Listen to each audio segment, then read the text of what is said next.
Sunday అననురా, Monday అననురా అంటూ working day అయినా holiday అయినా గ్యాంగ్ లీడర్ వచ్చాక జాలీడే అనేలా ఈ మూవీ బ్రహ్మరథం పట్టించుకుంటూ మాస్తో పాటు క్లాస్ ఆడియన్స్ను విపరీతంగా మెప్పించింది. మెగాస్టార్ చిరంజీవి ఈ మూవీతో ఏకంగా మరో ఇండస్ట్రీ హిట్ని తన ఖాతాలో వేసుకుని బాక్సాఫీస్ కాల్ లీడర్ అనిపించుకున్నారు.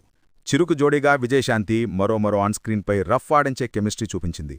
తన అన్న చావుకు కారణమైన వారిపై, తన స్నేహితుల్ని హతమార్చిన వారిపై హీరో ఎలా పగ తీర్చుకుని చెల్లాచెదరైన తన కుటుంబాన్ని మళ్లీ ఒక్కటి చేశాడన్నది అద్భుతమైన ఎమోషన్స్తో తెరకెక్కించారు డైరెక్టర్ విజయ్ బాపినేడు గారు.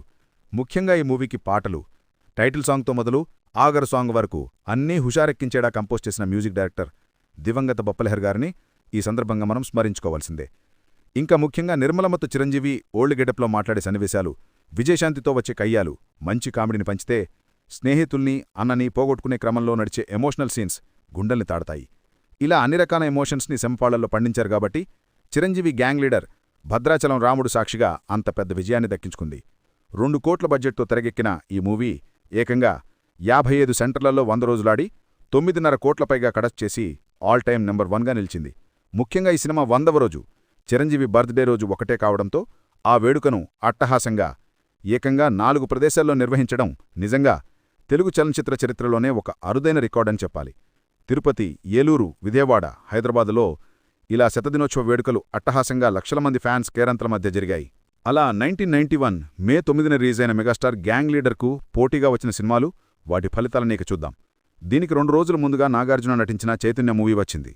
కార్ రేసింగ్ అంటే ఇష్టమైన హీరో గా తీసిన సినిమా బాక్సాఫీస్ వద్ద నిలబడలేదు, పరాజయాన్ని చూసింది. దీనికి డైరెక్టర్ ప్రతాప్ కే పోతన్, ఇంకా నటగిరెడ్డి రాజేంద్ర ప్రసాద్ నటించిన ఇద్దరు పిల్లాల ముద్దుల పోలీస్ గ్యాంగ్ లీడర్ వచ్చిన మరుసటి రోజు మే 9న వచ్చింది. ఈ మూవీ కామెడీతో కితకిలు పెట్టించి కాసుల పంట పండిస్తూ బాక్సాఫీస్ వద్ద సూపర్ హిట్గా నిలిచింది. దేవయాని, పూజిత హీరోయిన్లు. ఇద్దరు హీరోయిన్ల మధ్య నలిగిపోయే పాత్రలో రాజేంద్రప్రసాద్ నటన సూపర్. రేలంగి నరసింహారావు గారు దీనికి డైరెక్టర్. ఇంకా సూపర్ స్టార్ కృష్ణ నటించిన ఇంద్రభవనం మూవీ కూడా అప్పుడే వచ్చింది. మేమున కృష్ణంరాజు ఇంట్లో పనివాడిగా ఉండే కృష్ణ తర్వాత కుటుంబానికి అన్నీ తానయి ఎలా సమస్య నుండి గట్టున పడేశాడు అన్నది ఎమోషనల్గా తెరకెక్కించారు. ఇది బాక్సాఫీస్ వద్ద యావరేజ్గా మాత్రం ఆడింది. ఇక మాదాల రంగారావు గారు నటించిన తొలిపొద్దు అనే విప్లవ స్టోరీ కూడా అప్పుడే వచ్చింది. అడవిలో అన్నలను ప్రధానంగా చూపిస్తూ ఈ మూవీ సాగింది. అయితే ఇది ఆశించిన ఫలితాన్ని రాబట్టలేదు. Director P Chandrasekhar Reddy. ఇంకా నరేష్ నటించిన నేనేరా పోలీస్ అనే కామెడీ చిత్రం కూడా ఈ కాంపిటీషన్లో ఉంది. మే 16న గ్యాంగ్ లీడర్ వచ్చిన వారానికి వచ్చింది.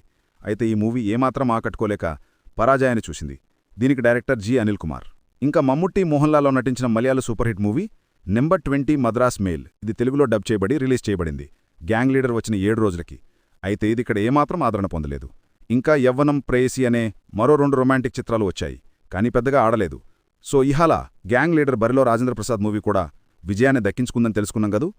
మరో ఇంట్రెస్టింగ్ వీడియోతో మళ్ళీ కలుద్దాం. దయచేసి మా ఛానల్ని సబ్స్క్రైబ్ చేసుకోండి.